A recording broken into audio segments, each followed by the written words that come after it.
How to Feed a Loon. I'm Chris. And I'm Wesley. The Frying Loon. The Frying Loon. Fryer Loon. Folks, we got the deep fryer out. Yes. And we are making one of our, I say this all the time, but this really is. This is the so measurement that when we go into certain restaurants, I say, I'll see how good you are based on how well you make this dish. Exactly. We are making our classic fish and chips. Woohoo! Oh, we're doing it English style. I tell you, I just have to say, we got to give a shout out to some of our best friends, our dearest fans that are across the pond in the UK. Oh, that was horrible. It was really bad. But we love you so much. We really do. I just can't So say enough. we're trying to, do a good representation of your fish and chips. Oh, there's no trying, believe me.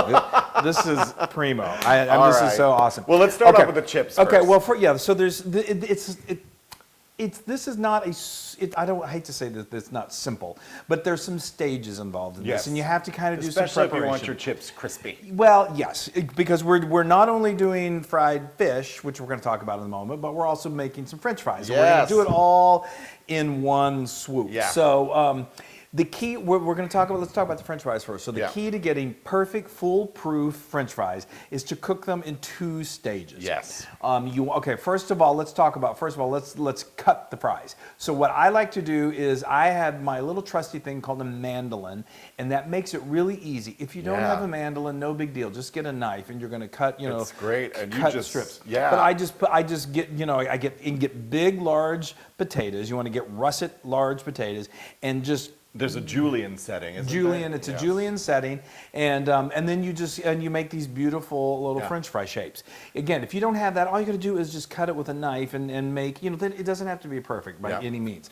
So you get the amount that you need, but you do want them all to be as uniform size as possible. So yes. I'm trying to push them along. Sorry. Here, okay, so you get them. You've cut them. Now what we have to do is we got to kind of remove a little bit of that starch. It gets so starchy. So we're going to get a nice big bowl of water, and we're going to put some ice cubes in there, and we're going to put the We're going to cut the.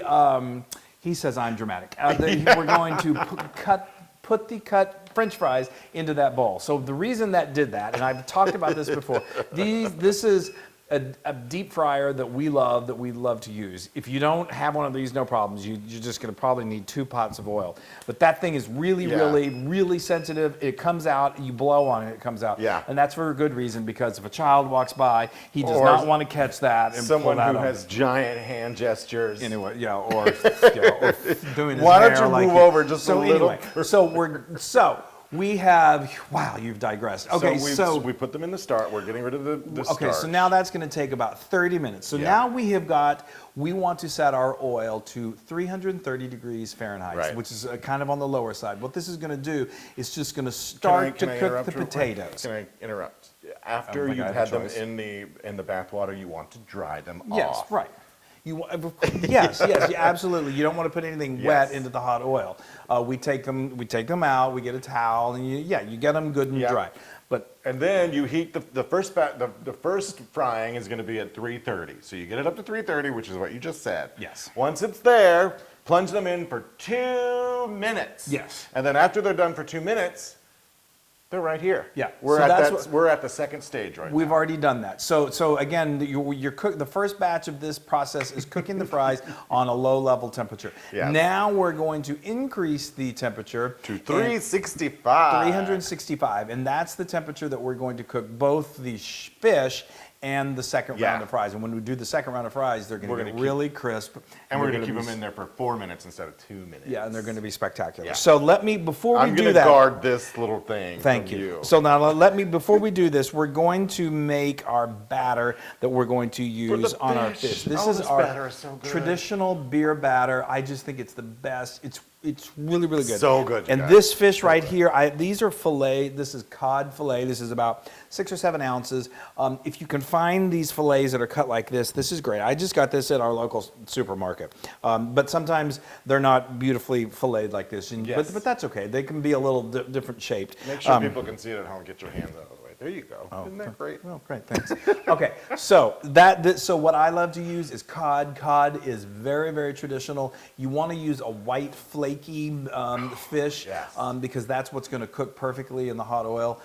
If you can't find cod, then there are other options that you can use, but cod is really easy to find and is Yes. definitely what I would recommend. Okay, moving on. All right, now we have got a combination of flour, and we've got some baking powder, and we've got some salt and some pepper, and I put a little bit of onion powder in here just for flavor. You'll see on the blog for the exact measurements. Yeah. Okay, now what we are going to do is I've got an egg right here. I'm just going to kind of lightly beat this, and then I'm going to put this into the batter, and then this is what's going to make the beer better. We've got about... So manly. So anyway, this makes a pretty wet batter, and I typically use close to a whole bottle. Really? Oh yeah. I mean, a lot of times you'll see recipes and they'll say a whole bottle of beer, and I sometimes just find that a little too wet. But this is a pretty wet batter. Yeah. And it's just going but that batter to is so fry good. up beautifully. So this still, and I do this in stages. Just get it really nicely incorporated. There you go. You see that little bit of pepper in there, which just adds to the flavor.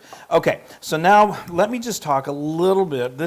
I'm talking a lot, but there's some kind of complicated. Well, not complicated. What else is new? Well, I'm usually sitting there listening to you talk. But anyway, so now at this point, this is when, like I said, we've got two things that are going to be frying. Yeah. So ideally what you'll do is you'll have two vats Yes. of hot oil. Be careful. Don't So come what over we've here. done is we've got the one that he is protecting from me is our electric fryer that we've got set Love at it. 365. This is a Cuisinart. They're awesome. And then we have a Dutch oven over here that I have preheated some vegetable oil, peanut oil, any oil that works well for deep frying. And I've got this set at 365. Now what's important is to make sure that you've got the right temperature. So that's why I've got this little thermometer right here so I know I've got it at 360. Now, if they didn't have two things, could they do their fries first and then keep them warm? Or Well, yes. So I was going to say that. So ideally what's going to happen is that you're going to do these in two separate batches, and they're all going to come out together, and everything is going to be beautiful. Yes.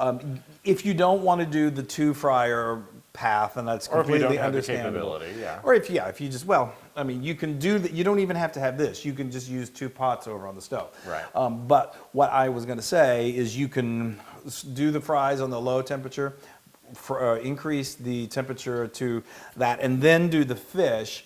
Go ahead and take it out, maybe keep it warm, and then do the second batch of the fries. Okay. The only thing that's going to happen is this batter, some little, you see when you cook Right, fry, right. it breaks off a little bit, and then the second frying of the fries, it may get a little burnt, but it's okay. It's no big deal. I just, this is, I think the ideal way to do it, I'm just going to do a little more Yes, beer. a little more. Because, if not, we'll just that sit here. doesn't look wet enough. Yeah, I know. Okay, so this is good. So now, A little more. no, this is good. Yeah? You want it nice and wet. Smells like beer in here. Well, what else is new? Okay, now I've got a kind of a small bowl here, but that's okay. That's okay, You're yeah.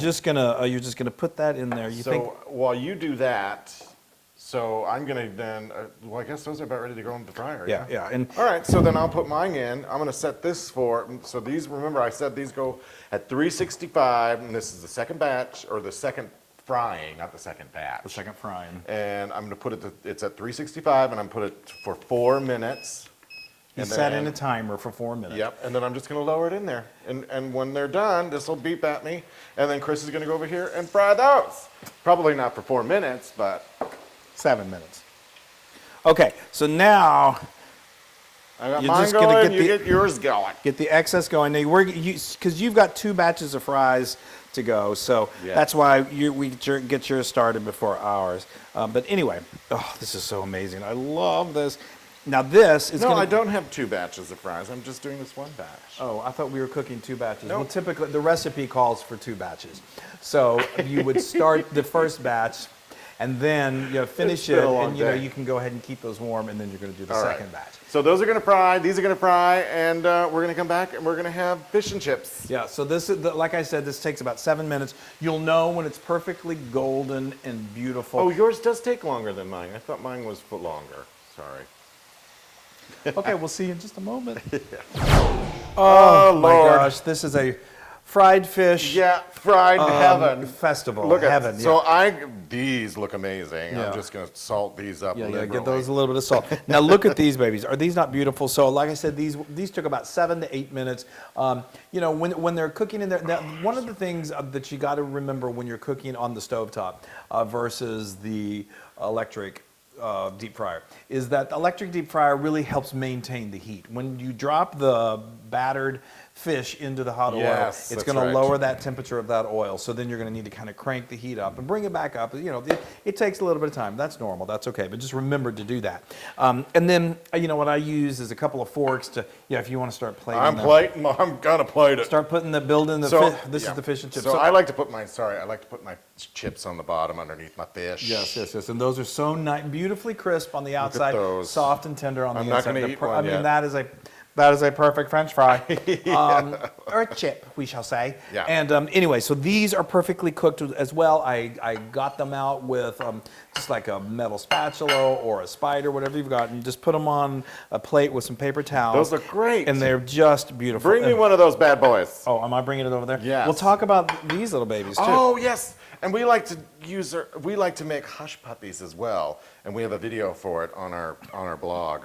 But these are so much fun, and they're delicious, and you could eat them all day. But don't fill up on hush puppies. I know. All of this comes together, and I'm just okay. This is a hot fish. right. Look at that. I mean, you're gonna have a plate. Oh, you're full gonna put both of them on there? Well, you know, Holy moly! we're going to town, and then you know, you can also get the little. You know how they have these are the little things. Oh, the little crunchies. The crunchies. I love those. And then we got to put a hush puppy Yeah, here. throw a hush puppy Okay, on now there. let's talk about That looks good too. Throw 2 hush I know, puppies and then on there. let's do Yeah, just for throw the fun of it. I'm gonna Yes. squirt a little. Lemon. Oh Lord, people! Okay. Look at that. That is just fried One heaven. more little item to talk about. Yeah, this tartar sauce. It is homemade and it is delicious.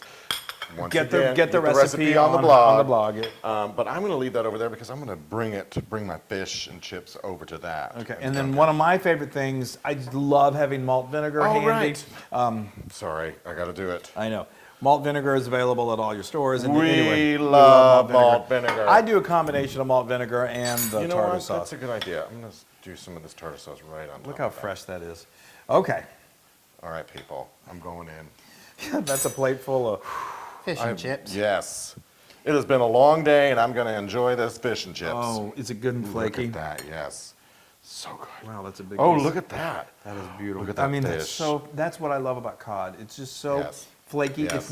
It's not real fishy tasting, not fishy tasting at all, which is a big requirement for me. Yes. In here, I got some of the crust. Okay. Sorry. I'm building it. You're building suspense, that's for sure. And a mess. Wow. I'm getting a mess. Okay.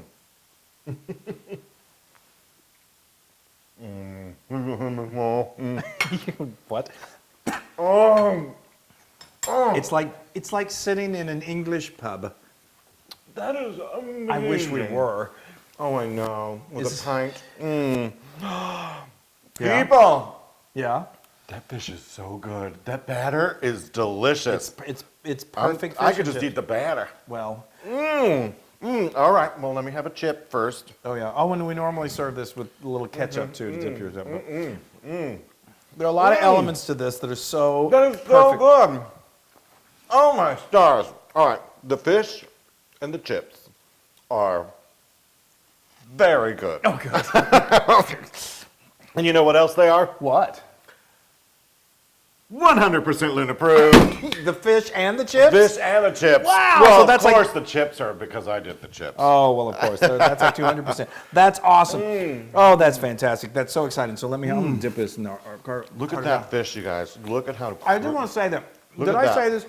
If you only have one deep oil or one pan to cook it in, you can do the. I think I said this: the slow cook of the or the low cook of the fries, then do the fish, and then do the You fries. did say I did that. say that. I know. I just want to make sure you know I'm that. sorry, I'm eating this. Oh, you want to dig into? I gotta cut it. Wow. Now you can get this recipe: the fish, the chips, the hush puppies, the tartar sauce, All of that. all on howtofeedaloon.com. That's fish and chips, folks. Do you like fish and chips? You do? Well, you got to make this because it's so good. I know. And go to our social media, like us, share us, do all of that. Oh, thank you, Britain, for giving us one of our favorite dishes in That the is world. so good and flaky. It's I'm not so even wonderful. paying attention to Well, what's that's going on over nothing there. new. Oh, I'm going to try one of these hush Let me puppies. try my accent. Now these, no, that's not good. I'm gonna stop right there. On that note, bye everybody!